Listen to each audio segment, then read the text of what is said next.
Peter Owen walks to work every morning. Although it's good exercise and relieves stress, he sometimes wets his pants. I moved to Tahiti, built my pottery studio, house on the water, and pearl farm.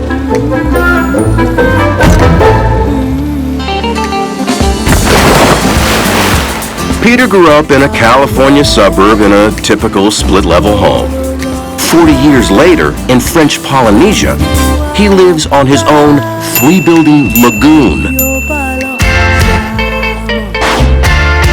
A two-bedroom, one outdoor bath home. His very own pearl farm. And solar-powered pottery studio, the first and only of its kind in Tahiti. French Polynesia, often known as Tahiti, is 121 islands that are spread out in a huge area larger than all of Europe. We are 4,100 miles from Silicon Valley, where I was born. This is Huahine Island, and Huahine itself is made up of two different islands, two volcanoes that are hooked together. For about $1,000 a month, I can pay my utilities, my food, and some wine imported from France. Claimed by France in 1842 and annexed by them 40 years later, French is the official language, and all Tahitians are considered French citizens. Vive la France! Tahiti is a slice of old Europe transported to the tropics, but Polynesian culture still flourishes. Locally, we have an expression, Haremaru, which means to go slowly. It really represents the Polynesian life here, which is take time to smell the roses. Peter lives with his family in Huahine now because as a young man, he followed his dream. When I was 11 years old, my parents took me to Tahiti, which at the time was just a bunch of grass shacks, wonderful music, partying, dancing. It seemed like such a wild, fun life here in Polynesia. I was determined to someday go back to Tahiti, and so I worked in my little pottery studio day and night, trying to make enough pots to make enough money to get back to Tahiti. Peter earned enough for a one-way ticket and made the move. And he was determined to carve out a living in Huahine, using the pottery skills he learned in the United States. Except because in Tahiti there is no clay. The Polynesians use wood traditionally because there is no clay that can be used to make ceramics or pottery in French Polynesia. And I was actually the first potter bringing clay in from California. My father taught me everything. I was about my son's age when I started working on the wheel. Still fragile. This glaze will melt and become like a colored glass surface. And then it will be fired to 1,350 degrees. a potter does not live by clay alone. And for Peter to open the first pottery studio in French Polynesia, he needed to think out of the box. This is my kiln that I built about 10 years ago.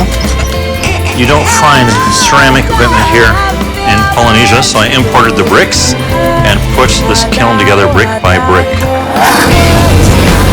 The burner here I got from the old bread oven here in town. This burner uses a mix of diesel, kerosene, and reused recycled French fried oil. Once the burner gets heated up, I will turn it around and it'll go into the kiln here through the side. The flame will go across the kiln and back out the other kiln. It will fire this kiln up to 2,350 degrees, and that's very hot. If I open that kiln door, I would die. We live in the middle lagoon. We should take advantage of this and learn about pearl farming. The bigger the pearl, the more valuable the pearl. It could be worth up to $10,000. Peter Owen left his life in California to become the world's first Tahitian potter. I was actually the first potter here in French Polynesia, bringing clay in from California. With his pottery studio a success, his paradise life was almost picture perfect. There was just one more problem he had to get away from. In the middle of the night, you wake up getting eaten alive. There's too many mosquitoes, no CMs on the island, we couldn't even sleep at night. We started by building a small platform here in the middle of the lagoon just to sleep on. And it was so good that we built our house. The house on the water is built right on the edge of an interior reef, and you can dive off that deck into the deep blue. It's just amazing. The house was built with these poles that go down into the sand down below. They're made out of a local wood mara.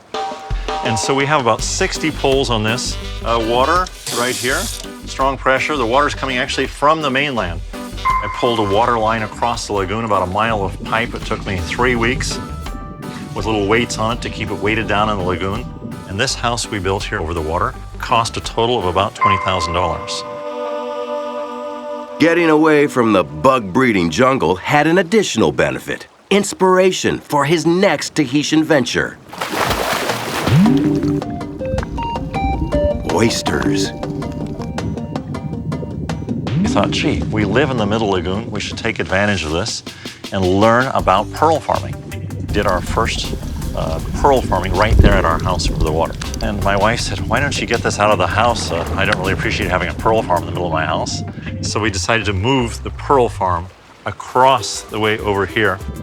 And we have about a mile of lines out here in the middle lagoon, and there's about 100,000 to 200,000 oysters at a time out here.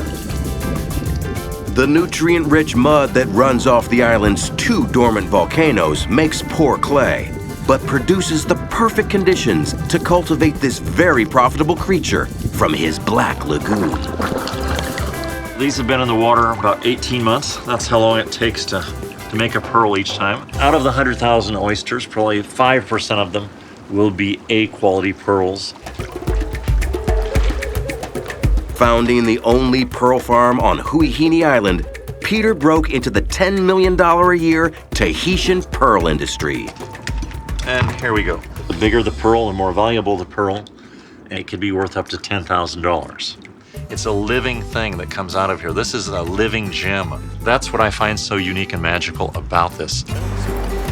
Peter found true love in Tahiti, earned a living with his passion for pottery, and struck gold mining the mud of his own lagoon. Everything did start with a lump of clay and a lot of hard work and a lot of dreams, a lot of imagination. And if you don't take the chance in life, you don't do anything.